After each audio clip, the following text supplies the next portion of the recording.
rise. Tunaweza kusimama tafadhali.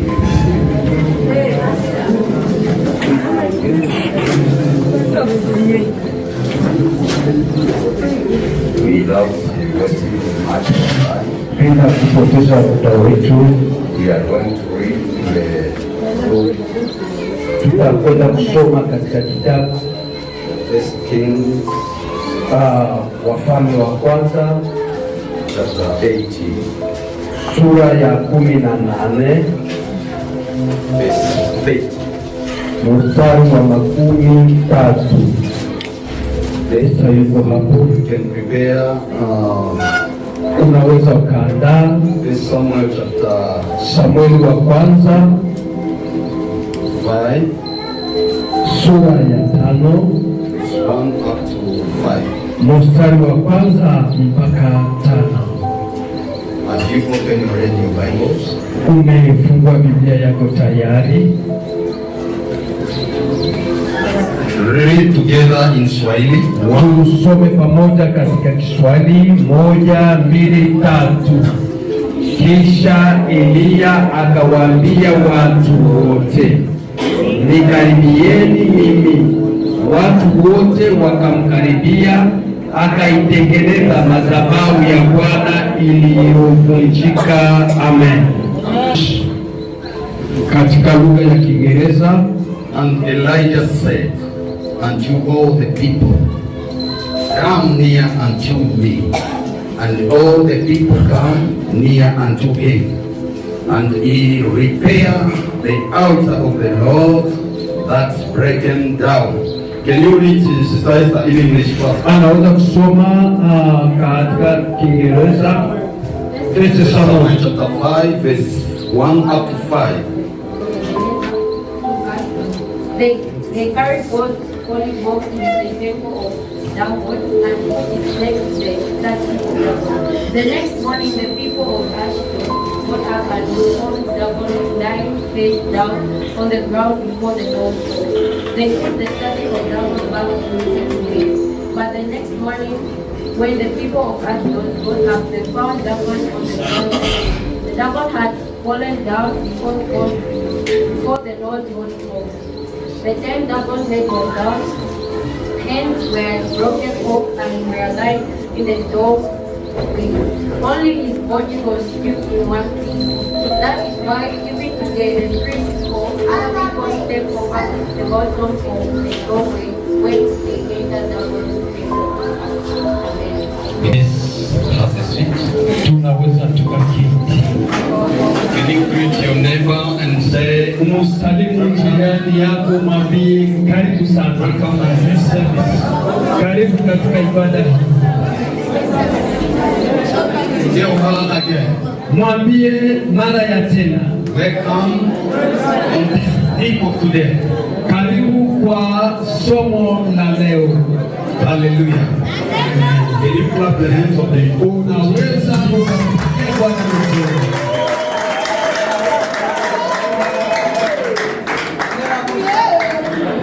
without wasting much our time? Bila kupoteza muda wetu, We are going direct through our theme of today. tunaweza kwenda moja kwa moja kwa kichwa cha somo letu la leo. That theme I was starting last time. Kichwa cha somo ambacho tulianza muda uliopita. Our theme of today Somo letu la leo is ni kwamba rebuilding the altar of the Lord kujenga upya madhabahu ya Bwana within you. Rebuilding the altar of the Lord kujenga madhabahu ya Bwana within you. ndani yako. In introduction, we have said that Katika kiingilio tulisema kwamba that theme got so many points. kichwa cha somo kilikuwa na mapointi au vipengele fulani fulani vingi, But me, I teach just 7 points. lakini nilifunza tu mapointi 7. The first number 1 was Ya kwanza ilikuwa What is the meaning of an altar? Nini maana ya madhabahu? The point number 2. Pointi ya pili, type of the altars. Aina ya madhabahu. The point number 3. Pointi ya tatu, The power of the strong altar. Nguvu ya madhabahu yaliyo imara. Point number 4. Pointi ya nne, The altar God wants you build for him. madhabahu ambayo Mungu anahitaji ujenge sababu yake. Point number 5. Pointi ya tano, How do you know if your altar has been broken down? utajua namna gani kama madhabahu yako yamevunjika tayari? Point number 6. Pointi ya sita, How? namna gani? In what way? Kwa njia gani? But by what means? Kwa namna, kwa maana gani? Or by what method Kwa mbinu gani can you rebuild unaweza ukajenga altar? madhabahu? Point number 7. Pointi ya saba, Benefits faida of rebuilding an ya altar. kujenga madhabahu. In point number 1, Kwa pointi ya kwanza was said that tulizungumza kwamba what is the meaning of the altar? nini maana ya madhabahu.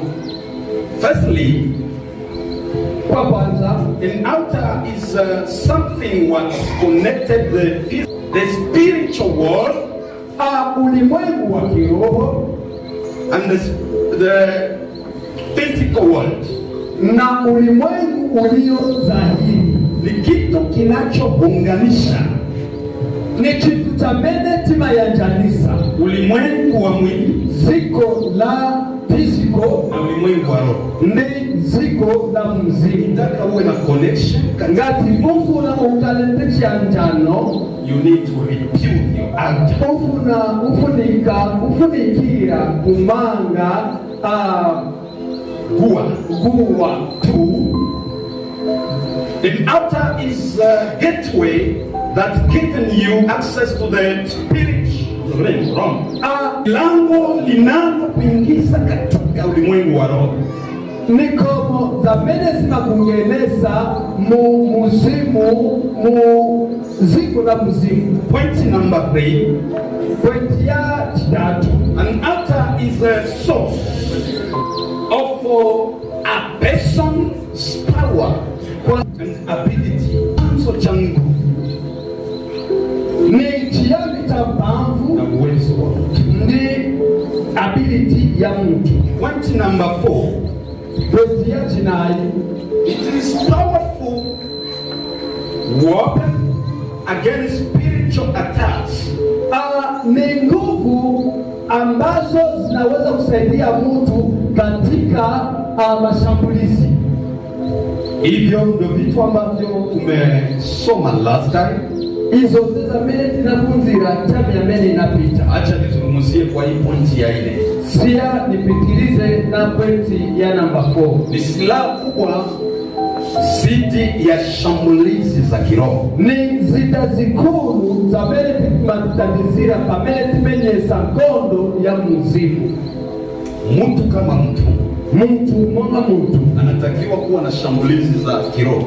anekera kukala ndi kondo ya muzimu. Mpokea Kristo Na tuwamulandira Yesu na vita ambavyo huwa vinainuka katika ulimwengu wa kuli kondo ya mene ya nimanyamuka muziku la muzimu ambacho kitakufanya upigane vita katika ulimwengu wa roho. chamene tizakutandizira kuti kumenyese kondo ya Ni muzimu madhabahu, ni guwa. sababu madhabahu ndo inapigana kwa nafasi yako. Ndamaguwa ne mene imamenyana pamalo pano. Huwezi shinda vita vya kiroho kama huna Sungate kugonjesa ngondo ya muzimu ngati malibe guwa. hiyo imara ndio inafanya unashinda vita vya kiroho. Guwa yobili ya chete ya mene imatandiza mtu kugonjesa ngondo. Acha nikupatie mfano. Sia nikupase chisanzo. Ilikuwa Thursday. Inalipa pese. Natoka nyumbani. Nitoka kunyumba. nikapaki gari hapo Komesa. Napakinga gari moto pa Komesa. Mahali ambapo nimepaki Pamene na pakinga. Watu wa hapo wakakuwa kama wanataka kufanya kafuyo. Abantu ba malo ayo banakala monga kuna kuusha kafuyo. Wanasema hapa pakinga Mungu. Hapa kama pakinga aliyese. Basi kwa mwisho kukakuwa watu ambao wanajua kaniambia Pastor pakinga. Nasi kunawe na bantu bamene baliziwa ndipo niuza ati pakingani paso. Nikapaki hapo. Na pakinga penatu. Gari kashinda hapo. Gari moto inachoma pamena. Nilipofika jioni nataka kurudi nyumbani. Yafika kumazuru nikuna nibwerere kunyumba. Naenda kuingia kwenye gari. Na ngena mugari moto. Kwenye mlango wangu wa kuingilia padoyo ngenena nikakuta plastiki nzuri sana. Na pezako kachona kapino manini. Ka plastiki kama jipya. Plastiki ya sopani. Kasema hii ni bahati. Na lango la kuti ni mwayu. Ile neno wasemaka mwenye atalokota shutamaki. Ati wamene azadoba sa nekela kuja mugwada gwada. Kaangalia huku na huku. Naangana both sides. Nikaona kuna mtu.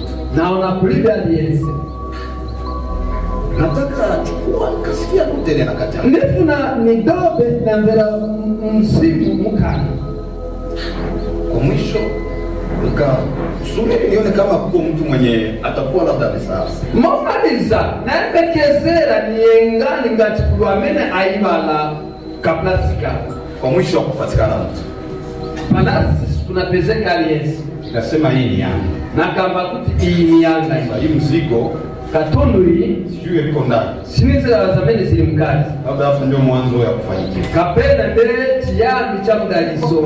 Mbona fungua vizuri na nyooka kabisa. Plastiki inaliyomangiwa bwino lilondoroka. Nikaingia nayo ndani ya gari. Nagene na plastiki mugari moto. Nikasema ndafungulia mule ndani. Na kambati ifunika nisekulile plastiki mugari moto. Nilipofungua plastiki pamene na sekula chawe plastiki. Nikakuta ingine plastiki ya kufungwa mule ndani. Na pesa ina ngo plastiki yomangi wa mkati wa plastiki yoyiku. Ayo iko usabu yibui. Naona plastiki yo monga matika sema hii tarafa itakuwa namna gani? Iyo mnalisoza kala watano. Nikafungua hiyo nyingine plastiki. Na masula hiyo ina ngo plastiki ya namba. Nikakuta mkubwa wa meza pamoja na mkoyo. Na pesa kusinyala mkati. Bwana turumie. Amuya tanisi. Nikatupa na niko natetemeka. Na taya njema. Sasa wakati natupa huu mkono ambao nilichukua ile plastiki ukaanza kuwasha.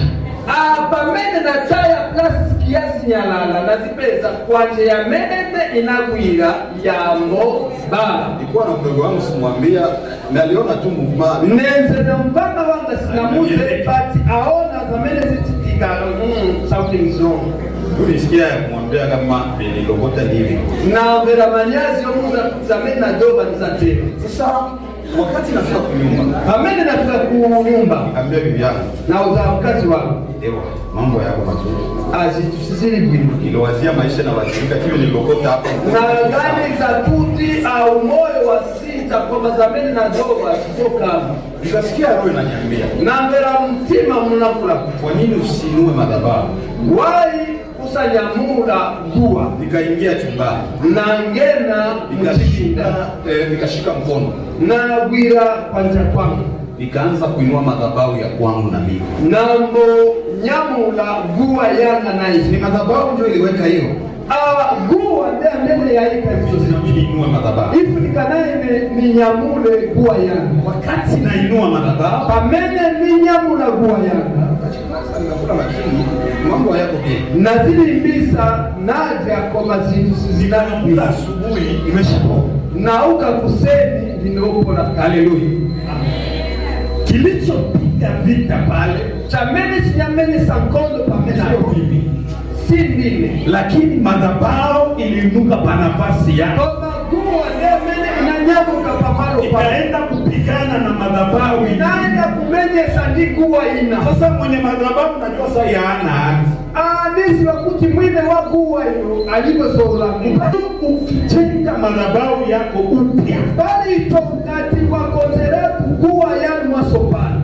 Kuna vitu vyenye hautakuwa napigana wengi, kulizituzamini sisamo menyesa hautasema lakini vitu vinajitengeneza vyenyewe. Kuzalangula chini chose koma sotu sisi panaseka, hauna haja ya kuhangaika. Ulime midi yosifutisa uje upate kitu kuti upezekana, lakini madhabahu yako inajua kama unahitaji kitu. Koma guwa yanu isi wakuti na kama hauyafika hiyo nafasi, ukaribu fika pa estate hauyakuwa Mkristo, ukaribu ukala Mkristo. Jina la Bwana libarikiwe. Sina mabuye litamandiki. Tulisema ya kuwa kuna aina mbili ya madhabahu. Tinala kuli two types ya guwa. Madhabahu inayoinuliwa kwa ajili ya Mungu. Guwa yonyamulirwa kabaka ambuye. The outer that is raised for God. Guwa ya mbele inanyamulirwa kabaka ambuye. Tukasoma Wafalme wa kwanza sura 18 mstari wa 30 hadi 40. Kuna First King chapter 18 verse 30 to 40. Tukasema ya kuwa aina ya pili ya madhabahu tinaka kuti mtunduwina wa guwa ni madhabahu inayoinuliwa kwa ajili ya shetani. Ni guwa ya mene yomangirwa kabaka mcherekezi. Tukasoma vile vile Wafalme wa kwanza sura 18 mstari wa 26 hadi 29. Acha ni gusi hapo kidogo. Sia ni kunyeko hapo pamoja. Sababu hii ndio tutaingia kiundani. Ndabande pamene tsatiki ngapo. Ukisoma Wafalme huu wa kwanza ukabeleka First King sura hii ya 18 verse ya 18 mstari wa 17 verse 17 mpaka 40 to 40. Tenda somea nyumbani. Uzapiti za kubenga kunyumba. Hapa huko habari ya mfalme Ahabu. Kulimbiri ya fumu Ahaba. Biblia inasema ya kuwa bado ikabakuti Ahabu alipotawala katika nchi ya Israeli, Ahaba pamene analamulira pasiko ya Israeli, akachukiwa na Mungu. Mulungu anamtairira. Kitu ya kwanza ilifanya Ahabu anachukiwa na Mungu, chachi yake chamene chinalenga kuti Mulungu amtai sababu ya baba yake kabakatate wache. Kuna mabaya ambayo baba yake alikuwa anafanya, kulizoipa zamene tate acha nali kuchita. Alafu wakati mtoto anaingia kwenye kiti pamene mwana made aloa pampando, Mungu bado alikuwa na kumbukumbu ya mabaya ya baba yake. Mungu anali kukumbukira zoipa za tate wache. Yaani kuna vitu vingine vyenye hawezi pata sababu ya ubaya ya baba yake. Itatauza kuli zintu zamene sungate kulangira kamba zoipa za tate wangu. Ukipiganisha kazi ya Mungu, ngatiofu na kumenyesa chito yangu, watoto yako hawatapata amani. Bana banu siwataka pezako mtendele, sababu unachokoza Mungu na wakwenda kuyamba Mulungu. Haleluya. Hautakufa kwa makosa ya baba yako kwa jina la Yesu. Niku na kunenela mtu umozi kuti ya baba yako na baba yako kamba kazoipa na yako vijana batate wani utakufa kwa makosa yako mwenyewe. Uzamwele kamba kazoipa, lakini hautakufanya kubeba baba yako. Uzamalile kulizamene tate wako anachita. Kitu ya pili ambayo Mungu alimchukilia chana akaoa mwanamke jina yake Yezebeli, anakwatira mkazi Yezebeli. Sasa kwa nini Mungu achukie Ahabu kuoa Yezebeli? Wai Mulungu anakana Ahaba kukwatira Yezebeli? Sababu Yezebeli alikuwa na tabia mbili kubwa. Ndaba Jezebeli anali na mikalido ibili ikubwa. Tabia ya kwanza ya Yezebeli, mkalido wa first wa Yezebeli, alikuwa ni kahaba wa kimwili, anali ule watupi, na alikuwa ni kahaba wa kiroho. Anali so ule wa muzimu. Unapooa ngati wakwatira wanaangalia bakuoa uzianga ni sisa wakwatira Joshi wazazi tunaweza kusungukia yeye mwanangu kwa wazazi ndio wagozi. Haiko wazazi. Nake isema kolo kwa mvuti kilamo kama kuti bakolo ni makwiti. Mimi nasunguzia sana ukahaba wa kiroho ambao Yezebeli alikuwa nao. Nifu na nigogomeze kabaka uhule wa msimu amena nani. Yezebeli ukahaba ambao alikuwa nao wa kiroho, Jezebeli ule amena nali nao wa mzimu, alileta miungu ya kwapo, anaboleza tumilungu zifano za kwao, akaleta zaidi ya miungu sijui ngapi, anaboleza zifano zochuluka, lakini miungu mbili kubwa ndio alikuwa naishi. sema zifano zivili zikulu nila mene. Miungu ya kwanza ni miungu ya Baali, mulungu mkulukulu wa pesi anali ni Bala, na miungu ya pili ni miungu ya Ashera, na milungu ya nambatu azifano za nambatu ina. Kwa hiyo Ashera pamene analambi, Biblia inasema ya Bible makuti mume wake sababu ya mapenzi mamuna wake kama kachikondi akajenga hekalu kwa ajili ya Baali, anamanga kama Bala. Haleluya. Amen. Alipojenga hekalu ya Baali, pamene anamanga akainua na madhabahu ndani ya hekalu, anapanga ndikuwa mu katisi. Sasa hiyo jambo ikamchukiza Mungu, Chitu hicho chinamukuisa amuye. Sasa Mungu anainua nabii Eliya, Mulungu aleta mneneri Elijah aende amshaurie Ahabu, apite kuja amupasa kwa ajili ya kuleta miungu ya kigeni kama kombolesa ndani ya nchi ya Israeli. Munzi wa Israeli. Ahabu akusikia, basa na mbesesi. Kwa hiyo nabii Eliya akasema hivi, bali ito mneneri analakula jinsi Mungu aishivyo, mwamene Mulungu alili mvua haitanyesha ndani ya Israeli, mvula sizalota mumuzi wa Israeli miaka kadhaa, mayezi ila koma kwa neno lako. bali nauya. Haleluya. Unajua kuna nguvu ya maneno. Muzi wa kulimbangu ya mau Ukifika mnivo yenye uko Mkristo au aminie maneno yako, ikafika mulemo pamene ndio Mkristu sutetekela mau ya Biblia inasema ya kuwa mtakachokifunga hapa baba kamba kuti chamene muzamanga pasiko la pana na mbinguni kitakuwa kinafanyaje? ni kumanga kizanga la chombo la nchi. Yaani mimi nikifunga nasema walisemanga mimi nakuwa hivi, mimi nafunga mimi nakuwa hivi. Ila kuna ngati ile na manga banana kuna Zidritemana mwate ile maneno inavaa mwili mlimwengu wa roho. pamene hapo zitu hizo zitenga mbamvu Hautakuwa jinsi watu walisema, tuzangala mamene batu banana lakini utakuwa jinsi wewe unajitabilia kwa jina la Yesu. mamene uzina kulira mzina na Yesu. Hautakuwa jinsi baba alikwambia, Tuzangala mamene tata na hautakuwa jinsi shangazi alikwambia, tuzangala mamene anti zena hautakuwa jinsi adui alisema, tuzangala mamene mtimu lakini utakuwa jinsi wewe uzangala mamene ufuna ungani. Hiyo mtu mmoja mwenye imani apokee kwa jina la Yesu. Mungu watu kutunaradile mzina na Yesu.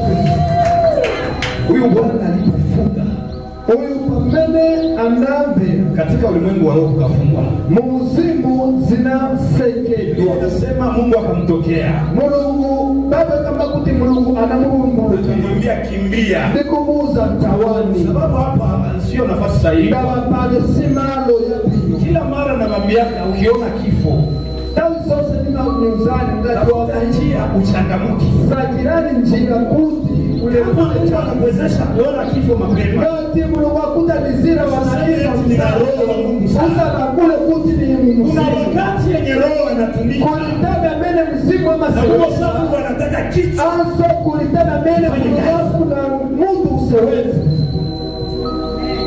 ulikuwa na mafuta kuzidia huyu Bwana Elia. Unambi mzozo kuchira uyu mnene Akakimbia.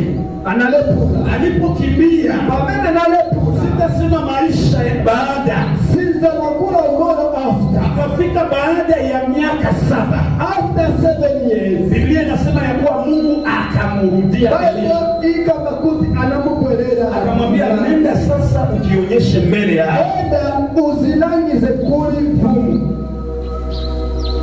Na umwambie ya kuwa mvula itanyesha sasa. umuze kuti mvula ifuna kuroka masuka.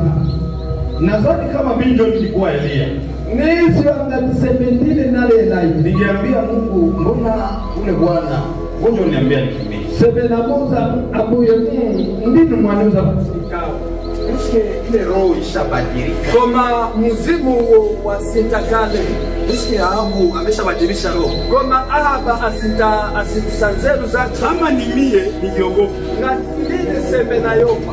lakini Elia akaenda. Koma Elijah anapita. Nilitaka kuambia hivi, Ninafuna kuza mateo. usiache kufanya kazi ya Mungu sababu mtu alisema Usa siye kuchita sio ya Mungu koma ndaba mtu anakula. usiache kufanya kazi kanisani sababu mtu alikatalia. Usa yese kusia nchito ya Mungu ndaba mtu akulesa. Usiache kufanya vyenye Mungu alikuitia sababu ya kuogopa mtu. Usa yese kusia kuchita za bene Mungu anakuitalia kama kolo kwa Nikifanya hivi Bwana akiniona tena hapa nikachita matero atasema nini? azana kula Bwana. Unamogopa Bwana, unamogopa Mungu. Wala kula mdala wayopa mdala olowisi. Sisi tutafanya kazi ya Mungu sababu alituita kufanya kazi ya Mungu. Ise sasa watachita mbuye na wanapita na Hatutaacha kufanya kazi ya Mungu sababu tunaogopa maneno ya watu. sitasia kuseweza ndabatio pangao ya Hatuwezi acha kazi ya Mungu sababu kuna mtu alituogopesha. sitingasia kuseweza ndabakuli mtu amena tiofya. Baba, hatuwezi acha kutumikia Mungu.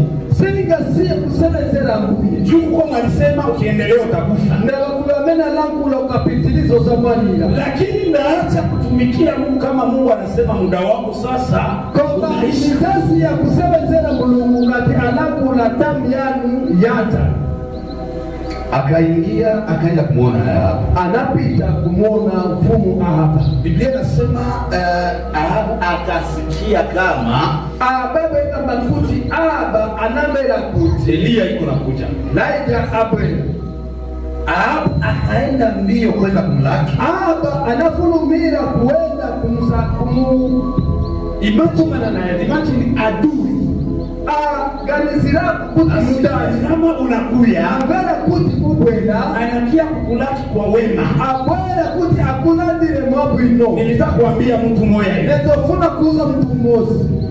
Baada ndio ukimbilaka. Baada wamena unadawa. Huko siku utarudia na wao ndio watakufanyia Kuli bantu wamene bazakulandire na bebe ne wamene wale ambao ulionaka kama ni maadui. baada wamene unana kuti ni wadai. Ipo siku Mungu atageuza sura. Kulinde mene mulungu wazaka sitisa Na mitima. wao ndio wataanza kukuchunga. Neba mene wazaku Wataanza penda wasikie kazao na bavele chintu kutoka kulini.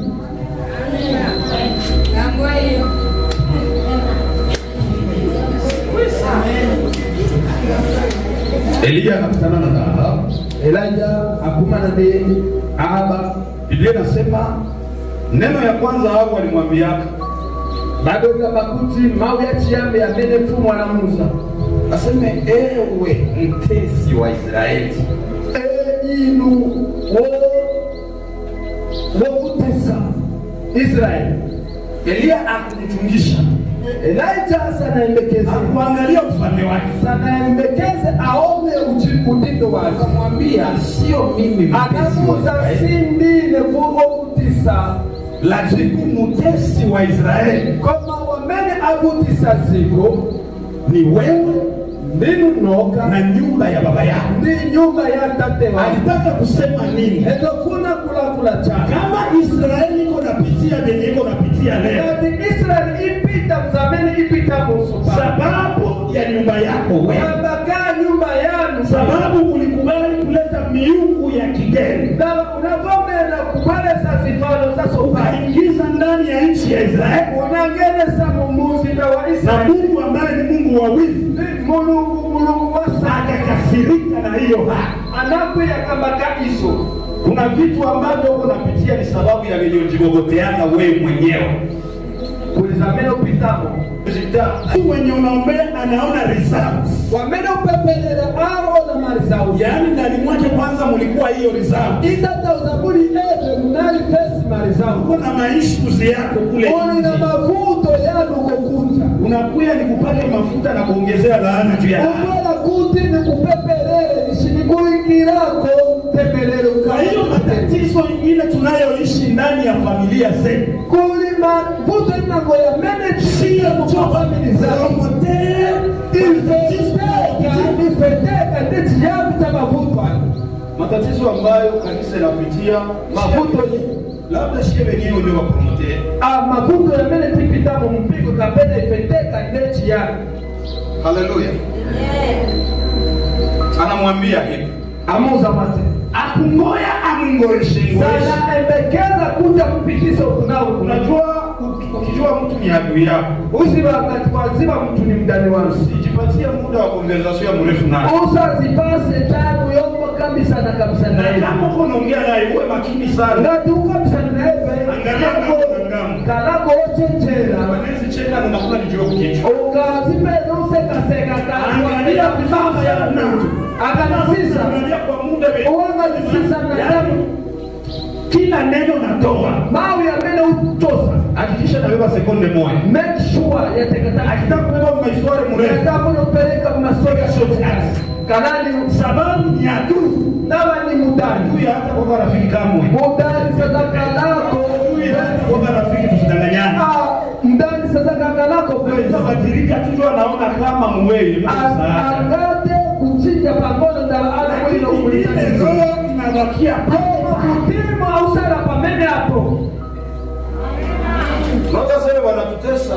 Unga kama kuti bati kutisha. Mungu atusaidie eti tunasameana. Mungu watatize takurukirana. Tutaishi nao kwa akili. Zangala nabo ndinze. Hata makusema tutakuwa naangalia tuseme. Ora Mungu kuna tsabu anga tunangule chani. Sema kitu nasema kwa nini amesema. Ngati agamba so uzazifunza na question why alangula sate. Ukiishi maisha ukiwa mtakatifu sana mbele ya adui. Ukakala wala maniki pale Utakufa mapema. uzamwali na msana. Wewe nilisema tangu shetani alipotupwa huko juu. Wewe zengalangu la sisi mjelekezi wanamta ya kumwamba. Hakuna siku yenye Mungu alisemaga na kusamehe sasa urudi tena. Kulibede ya mene Mungu wanalaku na nakulukira Sababu Mungu aliangalia saa zenye shetani alichukua kwa kupanga upinduzi wa ndani ya mene mjelekezi atenga kusiku. anaangalia mawazo, hii mawazo alitoa. Anga ni sisa maganizo ya sasa. Mpaka akaunda baadhi ya wamalaika wengi. Kuti apange plani ndiba ngezu bambi. Huyu mtu nikimrudisha Huyu hata alirusha na hapa nao wenyewe. Na Mungu Kisha tengeneza. sasa ondoka muri abameni na konzakani. Tumia akili. Sevenza nse. Uko fasi kwa inatakiwa kuomba na uko fasi. Kwa mene ifunika kupepera, kulikwina kwa mene ifunika kusoleleza nze. Bwana sifiwe. Ambu ya tatizo.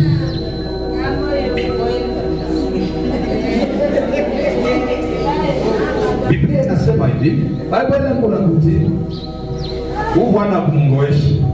Huyu nene sana ndekeze. Akampatia neno ya pili. Ni fumu ambasa mawa Akasema hii majisisho yote yenye tukua mwaka. hii discussion na mentally. Haiko njoo yenye niko hivi. Sile la mene na bwele. Lakini kitu nilichokuia ni hiki. Koma cha mene na kosa ni chate. Ili tujue ni nani anayeaibisha Israeli. Kuti tisiwe ndani ya mene aononga Israeli. Nenda utayarishe Waisraeli wote. Pitani ukonze bantu bose ba Israeli. Utayarishe na manabii wa Baali. Uuze na baneneri bose ba Baali. Vile vile utayarishe na manabii wa Ashera. Aso ukonze ni baneneri ba Ashera. Mwapeleke katika mlima Karmeli. Wa Karmelo. Hapo wanasikia unaona sasa yuko mwendea ya faiblesse. Uzi bakuti ngati kuli mchipuko. Kila shauri unasikia. Upungu ulioso mapeni. Imagine miaka 7 kula inyeshi. 7 years mvula silo. Biblia inasema huko Samaria watu walikuwa sasa kula watu kwa watu. Bible kama kuti Samaria huko batu bakopika bana wao ni kubasheta munganya. Yaani hata watu wazima hauko makini mkutembea na kukache bana katakata vipande watu tulipata nyama huko. Na uzipesa bantu wako pale na beka pameka. Ile wakati ilikuwa wakati ya njaa. Hadi tani yoliva ngako. Sasa wewe ndio mfalme. Iwe ndiwe mkuu. Sababu nasikia kama kuna mtu analeta shauri. Ngati kuli mtu amena kwenda sauti.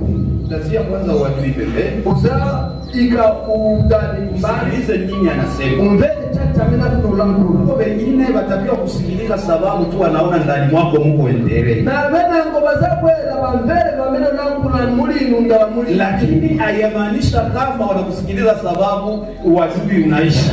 bati sikuti bakumvela kuti udani wasi, Lakini sababu wanajua huyu ndio atanitoa kwenye hii tatizo. bati ndawa basi bakuti uyu ndamene azani pitu Ahabu alijua ndawa ahabu anesi huyu Bwana ndio alisemaje, uyu ndamene nalankula mvula haitanyesha kuna sizaloka mpaka siku tena mie ndasema. na pamene inezala Sasa nikijitia mwerevu mbele yake kati na chendelesa kuli evi hatasema, sazalankula na siposema na pamene sazalankula tutabakia katika hii. sasa na mvuto Nataka kuambia mtu mmoja mwenye imani, ngatilifu nakuza mkuwachi kulupili kuna vikao vingine ambavyo familia yako haitakuwa nafanya kama hujasema. kuli mamiti niyana ngo family Itafikia wakati ambapo msosiete watu watakuwa wanasema kama hawayakusikia. izafika temu society siwaza kama ngatikakaliwa Kuna wakati ambapo tutakuwa na haja yako wewe, kulitana meni kusankana na nindi yanu sababu ya kitu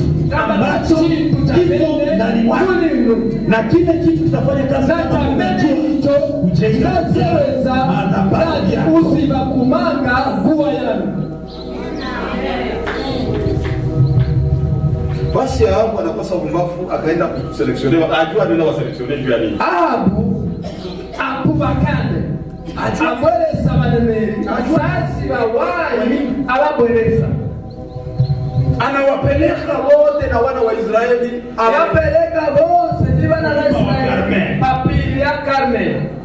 Biblia inasema hivi, babeka makuti walipofika kule pamene banapita kwa nabii Elia anakuya. mneneri anaita apenda Itafikia muda ambapo watu watakuwa nakaa wanasubiri ufike.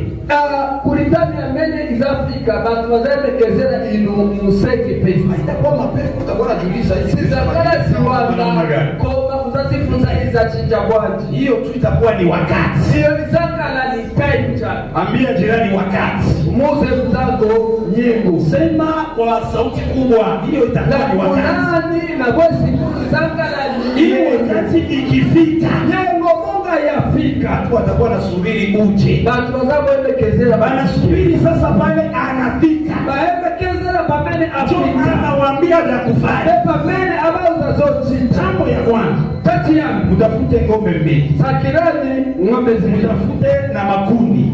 sakirani ndi nkuni Alafu maji ng'ombe moja ng'ombe mozi tutaipatia wanabii wa Baali, tizaipasa baneneri babala na ng'ombe moja na ng'ombe inango utanipa mimi, muzanipasa ine ili tuweze kumtolea Mungu kuti tipelekele ambuye dhabihu.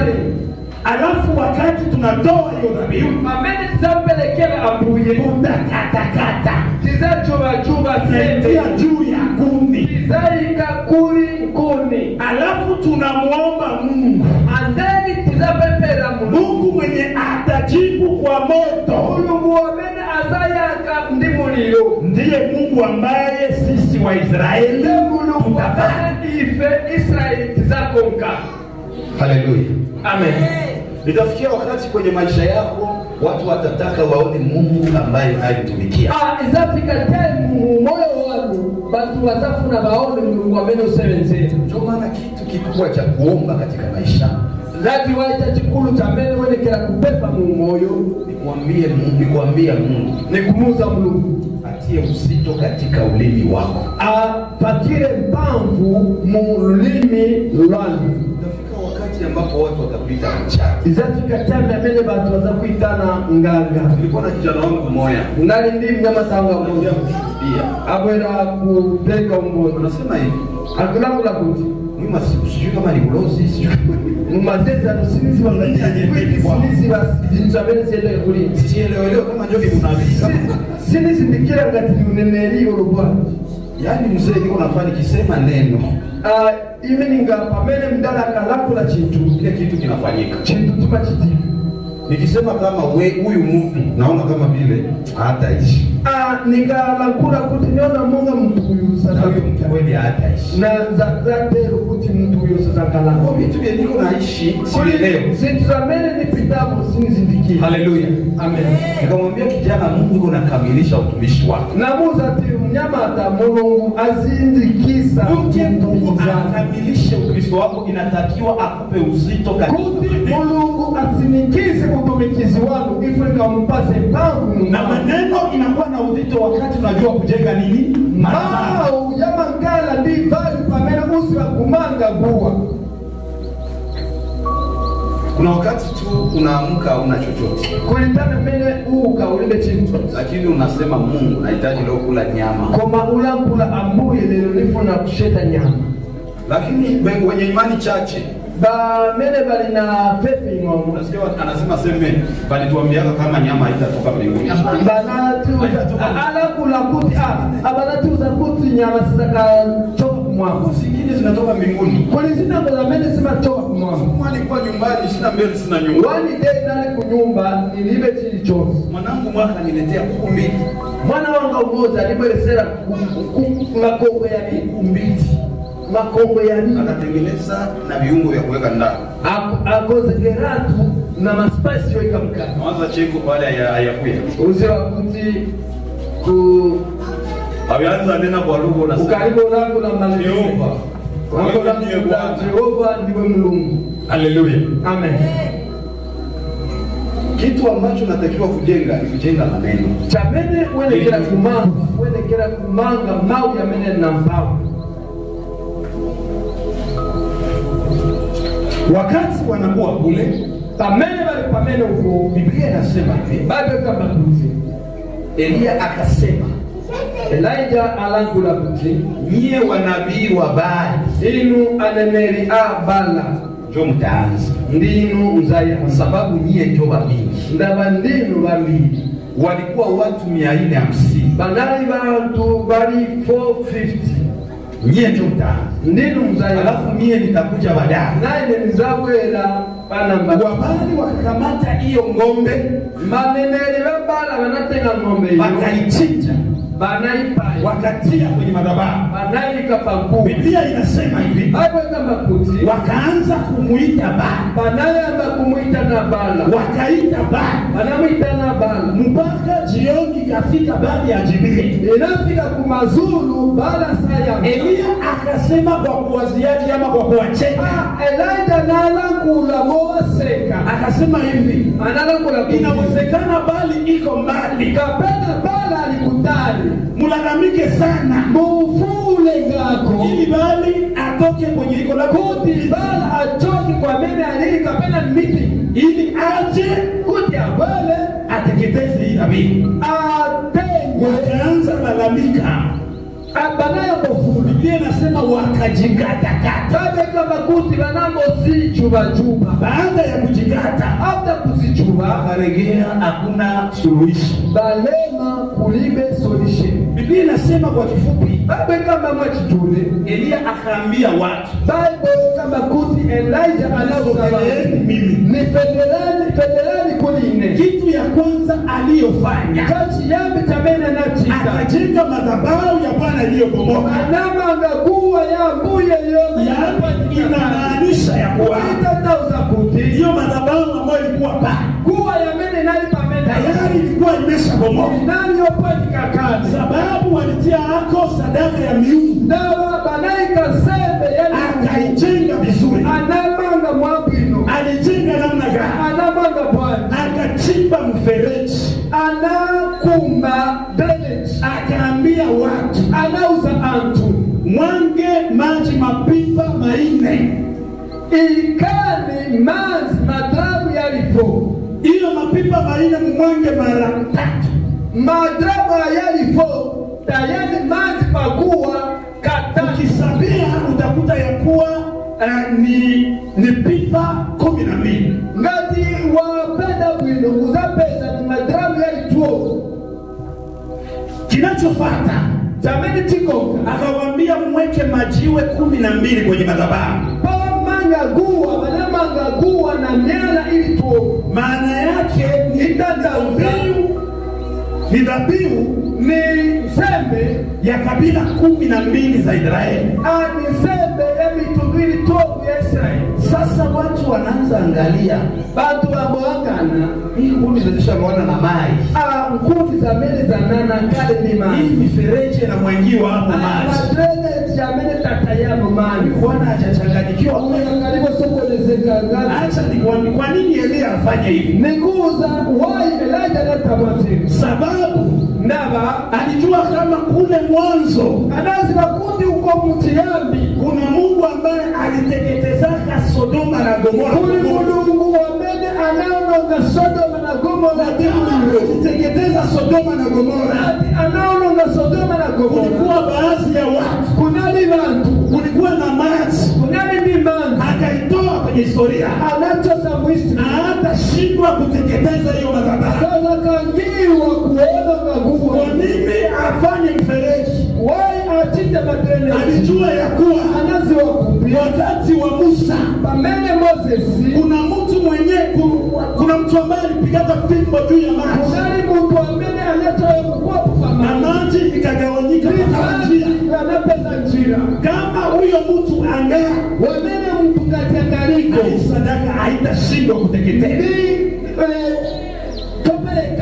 Nitakwambia mtu mmoja hivi. Nilofuna kuza mtu mmoja. Maisha yako, maisha yako ambayo unaishi leo haiko ndio maisha yenyewe. Sababu kuna mtu alibadilishaka maisha. Haiko kila mtu kisi hiko ndio kwa watu walikuwa na mateso kupita. Lakini kuna mtu aliyebadilisha mateso na kaifanya kuwa furaha. Na ule mtu ana uwezo wa kubadilisha Mungu abadilishe maisha yako kwa jina la Yesu. Mungu akufanyie kitu kwa rahisi kwa jina la Yesu. Pokea hiyo katika jina.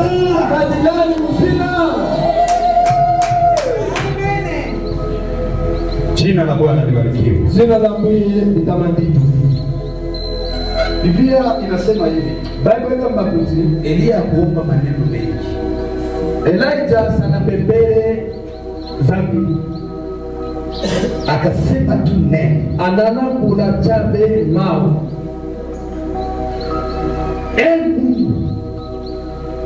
Amuye na ijulikane isiliwike kwamba mimi ni mtumishi wako, mtumikize Bwana. Yaani kuna muda mwingine unasema ijulikane kama mimi nimeamini. Kulitani na ngoifu nikakulangula kuti bazio kuti ninatebenuka. Pili. Chana watu ijulikane isiwike kama wewe ndiye Mungu, kuti ninu Mulungu wazo. Nitakasema hivi, ningafuna kulangula teo. Ijulikane leo kama Mungu ndio Mungu kwa maisha yako. Isiwike kuti Mulungu ndiye Mulungu. Ijulikane kama Mungu ndio isiwike kuti Mulungu ndiye Mulungu. Watu waseme ya kuwa kule kuti unayeomba wamene Mulungu wazo. Biblia inasema moto ukashuka kama kuti kulile unasekateza hiyo inatenga maji yose, ikaramba zile duni, inatenga mkoni zose. Watu wakashangaa, watu wanadabwa, wakasema banalakula indecho huyu ndiye Mulungu. Kuna siku ambapo watu watasema kuliye yamene watu wazala kula ambaye fulani sitapepe Mungu Mungu wazo. Kuna siku watu watasema kweli yamene watu wazala Mungu akashona Mungu wazo ndiye Mungu wazo. Mungu wa pisi ndiye Mungu wa Mungu wazo. Kuna siku ambao watu watasema yamene watu wazala kula Mungu wako ndiye Mungu wazo ndiye Mungu wazo. Pokea hiyo neema kwa jina la Yesu. Lazima tusome jina la Yesu. Kwa sauti kupokea hiyo neema kwa jina la Yesu. Waje washuhudie ya kuwa wewe kule kuti niwe una Mungu wazo.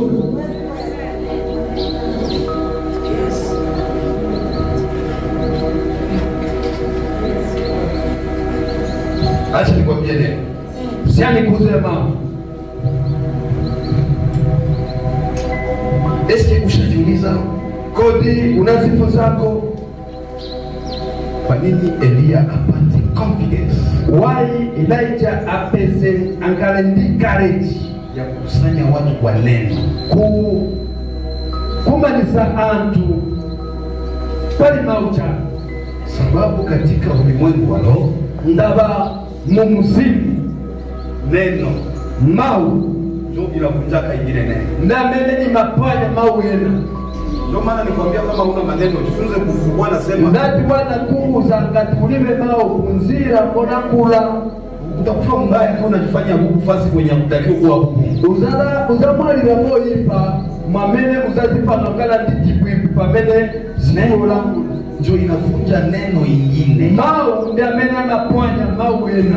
Watu walisemaka Kuli bantu amene banakamba hautaendeleaka. suzakapitiliza, Lakini sasa Mungu naye anasema, koma mulungu alaku Mungu anasema mulungu wote alaku walionipokea wose amene banalilambira nimewapa uwezo kufanyika kuwa nawapa sababu watoto wa Mungu. bana ba mulungu. Nani mzazi mwenyewe anaweza penda mtoto wake ateseke? Ndani kolo amene anga Yaani kuna vitu tunapokea sababu sisi ni watoto wa kulisi amene tilandira na baisendi ana mulungu. kanisa haitakufa sababu kwa mtu mwalisemaka ikufe. Mpingo suzaka ulongeka na kuli bantu amene banalangula uzaulongeka. Lakini kanisa itasimama Koma mpingo zaimilila sababu kuna mtu mwenye aliitaka Bwana umoja jina yake Petro. ndaba kuli muntu amene anaita na mtu umozi witanidwa Pita. Akasema kuanzia leo Analakula kuyambira sopana we hauko tena Petro, uzangalako Pita anakuwa jiwe, wakala mwana na kwa ajili ya jiwe hili nakabaka mwana nitalijenga kanisa langu, anga kati sikani wala milango ya kuzimu seko za haitaweza kubomoa kunyanga isa nikugonyesa mpigwa tatizo kuwa kama hatuna Petro. Kuto ya ikulu katitilibe Pita. Hatuna haja ya hiyo manyumba, Tulibe nini ya hatuna haja ya muziki, tulibe nini ya music, hatuna haja sijui ya magari, tulibe nini ya magari moto, lakini tuko na haja ya kuwa na Petro. ndabati tuna nini ya Sababu ndani ya Petro ya moni Pita Mungu ahadi. moni moteso. Nasema hivi kwa kanisa, Ningafuna kulako la matero milango ya kuzimu haitawahi kubomoa kamwe. viseko za heo sizaondoka ziko Jamais. awe Mungu abwake na jikontroduce. mulungu sama pidamuko mau yache. Mungu anabaki kuwa Mungu. Mulungu amasalira kukala mulungu Akisema kitu kwa maisha yako ngati alafu na chintu mau yanu telekera kuchitika, lakini kitu kinachofanya ile kitu itimie ngoma chamene chitakuti mau yachitike ni kujua kuinua madhabahu. ni kuziba kuimilika guwa. Nimeshasema mengi kuhusu madhabahu. na langu la zambi ni kupewera guwa. Sijue madhabahu yako kuna magari. Sini siba guwa yanu imwautana. Sijue unajenga madhabahu yako na Sini siba kunaono unamanga bwanji guwa yanu. najua ipo siku ambapo nitakuambia madhabahu ambayo Mungu anataka kumjengea. Kulidea mene nitaka kuuza guwa ya mene mulungu afu na timani. Na kwenye hiyo point kuna madhabahu ya sadaka. Na kuli point hiyo kulikuwa ya offering. Kuna madhabahu ya kuishi maisha ya utakaso. Kulikuwa yopeleka kukana ni umoja wa tieleso. Madhabahu ya kujitoa kwa Mungu. Kulikuwa yosipeleka kuli ya mbui. Ehange guwa kuli kwa jina la Yesu. guwa mena pwanyika Madhabahu hiyo hiyo na watu wa giza ijengwe kwa jina la Yesu. Madhabahu ya magonjwa walioweka kwa maisha yako naenda kubomoa tena sasa kwa jina la Yesu Kristo wa Nazareti. Madhabahu ya ukame na masikini na ibomoa tangu sasa kwa jina la Yesu Kristo. Wewe ulisemaka hautaendelea kwa neno hili siku ya leo. Endelea kwa jina la Yesu Kristo. Kwa jina la Yesu Kristo. Unaomba wakati wasio na makazi kwa jina la Yesu Kristo. Pokea hiyo kwa jina Mulabilani muzina la Yesu Kristo. Inua mkono wako wa kuume usimame. Nyamulani za tazanu za mancha. Simama kwa mkono wako wa kushoto. Imilani. Wenye imani wasimame na wasiokuwa na imani wakae. Bamele bani sababu ulimwengu wa roho na bamele bani kuonyesha vitu vya ulimwengu wa roho. Zino tuna kuosha zifanya hizi. Tuone mambuya za tatana. Sema kwa sauti kubwa. Lampulani mofula. Bwana ambuye. Bwana Mungu. Ambuye Mungu. Niko mbele zako. Nilipatiso chana. Siku ya leo. Bei ya leo. Nasikia neno hili. Na vela mawaya. Yapo madhabahu yaliyojengwa kwangu. Kulikuwa ya mene nama ngapalime. Kuna madhabahu iliyojengwa kabla mbingu hazijazaliwa. Ya mene badama katika lipobatwa. Iliyosema ya kuwa sitafikaka sehemu. Inalangu la kuti sitapitili. Iliyosema ya kuwa sitafanyaka kitu. Inalangu la kuti sitakatika. Iliyosema ya kuwa sitaolewaka. Inalangu la kuti sitakatika. Iliyosema ya kuwa sitaolewaka. Inalangu la kuti sitakatika. Iliyosema ya kuwa mimi sitazaa. Inalangu la kuti sitakatika. Iliyosema ya kuwa sitakusaka pesa. Yamena langu la sitaka wale milango. Waneno lako la siku ya leo. Kwenye mau yale yale. Naenda kufunga hiyo madhabahu. Naenda kumanga dua hiyo.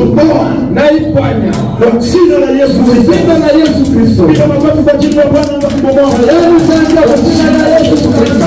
Kwa jina la Yesu Kristo. Kwa jina la Yesu Kristo. Madhabahu mabaya. Kwa jina la Yesu. Kwa ajili ya mtoto wako.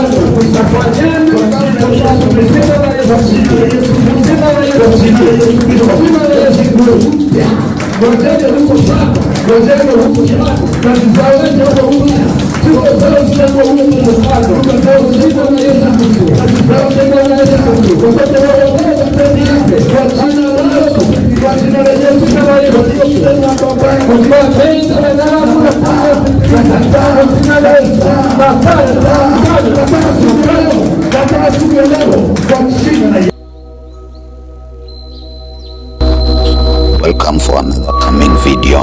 Please share, like and comment. God bless you.